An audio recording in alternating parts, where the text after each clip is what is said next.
किसान आंदोलन की बात करूं तो किसान आंदोलन किसी भी मेले से कहीं आप नजर नहीं आ रहा है। अगर जिस तरीके से यूथ फेस्ट की बात की जाती है, हर यूनिवर्सिटी के अंदर, कॉलेज के अंदर करवाया जाता है, अलग अलग विभिन्न मंच के ऊपर लोग आकर के जो है आपको एंटरटेन करते हैं, वैसा ही कुछ नजारा इस बार किसान आंदोलन के अंदर भी देखने को मिल रहा है। और इसी कड़ी के अंदर मेरे साथ अजय सहरावत जी जुड़ चुके हैं और वो आप लोगों को किसानों के बारे में कुछ बताना चाहते हैं, कुछ सुनाना चाहते हैं। आपसे जानना चाहूंगी कि क्या कुछ जो है आप यहाँ पर लेकर के आए हैं। मैं इन किसान बिलों जो है काले बिल मोदी सरकार लेकर आई है, इसके ऊपर एक मोदी सरकार को चेतावनी देते हुए एक छोटी सी पोइट सुनाना चाहता हूँ। क्या ये पोएम आपने खुद लिखी है? हाँ जी। सोचा था बेहद सुनहरी है दिल्ली, सोचा था बेहद सुनहरी है दिल्ली, समंदर सी खामोश गहरी है दिल्ली, पर अंधताओं की चीख और दर्द सुन न पाए, क्या इतनी भी गूंगी बहरी है दिल्ली। मोदी तेरे से दीन आंसुओं का हिसाब करेंगे, मोदी तेरे से दीन आंसुओं का हिसाब वसूला जाएगा और तेरी ऐसी खाट खड़ी करेंगे, तू सत्ता को तरस जाएगा, तू सत्ता को तरस जाएगा। धन्यवाद। बिल्कुल, बहुत अच्छी खबर करेंगे कि तू सत्ता को तरस जाएगा। जी हाँ, ये एक चेतावनी के रूप के अंदर मोदी जी को भी बोला जा रहा है कि अगर 3 कानून वापस नहीं लिए गए, अगर खाली अमेंडमेंट करने की यहाँ पर बात की गई, तो आगे जाकर मोदी को यहाँ जो है सत्ता छोड़नी पड़ सकती है। कुछ लोग मेरे साथ मौजूद है, साथ की कोशिश करेंगे। आपसे जानना चाहूंगी कि मई टोल प्लाजा के ऊपर इस वक्त आप मौजूद है, 3 दिन के लिए टोल फ्री कर दिए गए, क्या लगता है इसका कितना असर जो है सरकार के ऊपर पड़ेगा? सरकार के ऊपर का असर पड़ेगा। और ये गुस्ताखी करते हैं तो यहाँ अल्टीमेटम बढ़ा दिया जाएगा 3 दिन का, और ये आपको सूचित कर दिया था इन सबको, टोल वालों को। मोदी एक बात कहता है, मैं देश नहीं बिकने दूंगा, ये बात सत्य होती जा रही है। ये गिरवी रख के जाएगा जी अंबानी अडानी के। ये पूरा काफिला है, ये जन समूह है, ये किसानों का है। आप इधर जाओ, कितनी गाड़ियां, कितने ये ट्रक, सभी 100 की 200 की 300 की पर्चियां काटते हैं, क्या इन्हें फायदा नहीं हुआ है? अगर किसान ये कहते हैं आतंकवादी है, तो आतंकवादी दिल्ली अंदर संसद के अंदर जा लेते अब तक। अच्छा, जो आप लोगों ने टोल फ्री किया है, एक बार पहले भी टोल फ्री किया था, लेकिन सभी अखबारों की हेडलाइन की बात करूं तो ये लिखा गया था कि सरकार को इतना ज्यादा नुकसान हुआ है, लेकिन कहीं पर भी ये नहीं लिखा गया कि आम जनता को इसका कितना फायदा हुआ है। तो क्या लगता है कि कहीं ना कहीं जो है मीडिया भी एक तरीके से बायस्ड होती यहाँ पर दिखाई दे रही है? गोदी मीडिया है जी, वो मीडिया नहीं है, गोदी मीडिया के नाम से बुलाते हैं हम इनको। आप हेडलाइन देखो, सरकार की बात आएगी, किसान की कहीं बात नहीं आती। जिस दिन किसान की बात आएगी उस दिन उसको उसके हक भी मिल जाएंगे और किसान को पर बैठने की जरूरत नहीं पड़ेगी। अन्नदाता है किसान, ये बात सरकार को समझनी चाहिए। आप कुछ कहना चाह रहे हैं आप? मैम 2014 में कांग्रेस की सरकार थी यहाँ पे, तो अनिल विज था, एक धनखड़ था ये जो अध्यक्ष अभी, और एक वो था सुभाष बराड़ा। इन्होंने स्वामीनाथन आयोग की रिपोर्ट लागू करवाने के लिए और गेहूं का भाव 2100 करने के लिए अपने कपड़े निकाल कर बिल्कुल अर्धनग्न प्रदर्शन किया गया था यहाँ पर। और उसके बाद जब उनकी प्रेस कॉन्फ्रेंस हुई, मैंने उनसे पूछा तो उन्होंने इस बात के लिए साफ साफ मना कर दिया कि ऐसा तो कुछ हुआ ही नहीं था।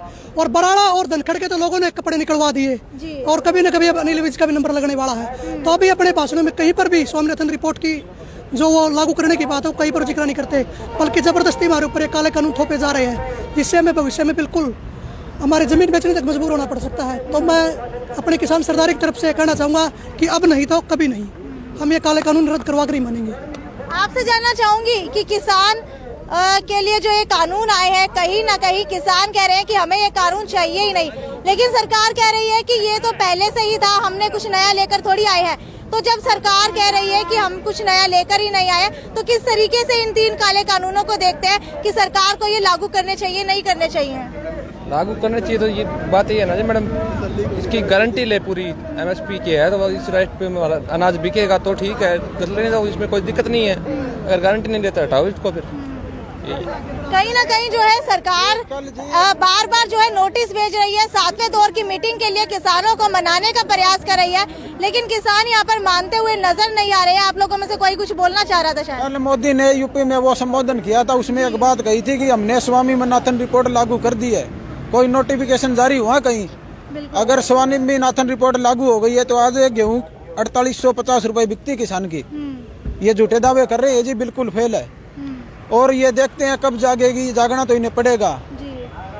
संसद में आवाज जाएगी अभी सारे। अच्छा, आपसे जानना चाहूंगी, कल की ही बात है कि संसद के अंदर कल या परसों की बात है, संसद के अंदर प्रधानमंत्री नरेंद्र मोदी पहुंचे थे।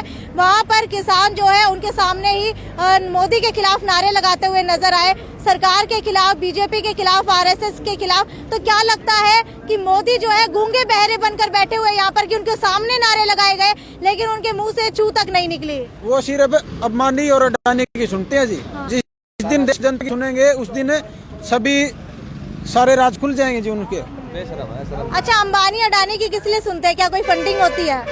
चौकीदार है मैम, मोदी चौकीदार है और अपने मालिक की सुनेगा। चौकीदार कभी अपने मालिक के सामने बोलता ही है।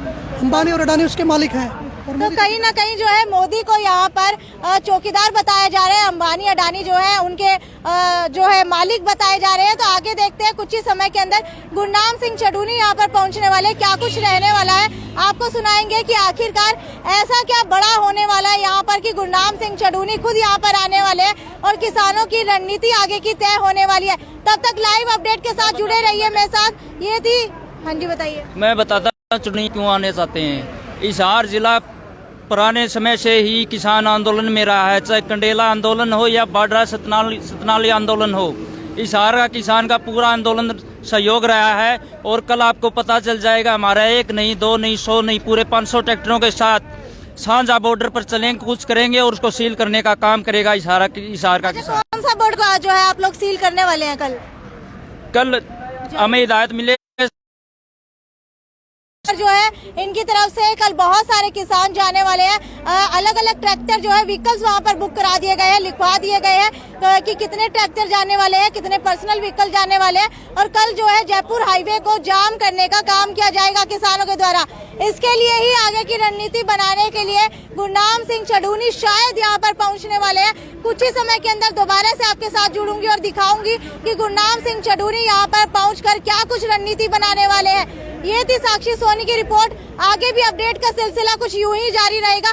तब तक जुड़े रहिए मेरे साथ। अपने सहयोगी मोई जाखड़ की रिपोर्ट। नमस्कार।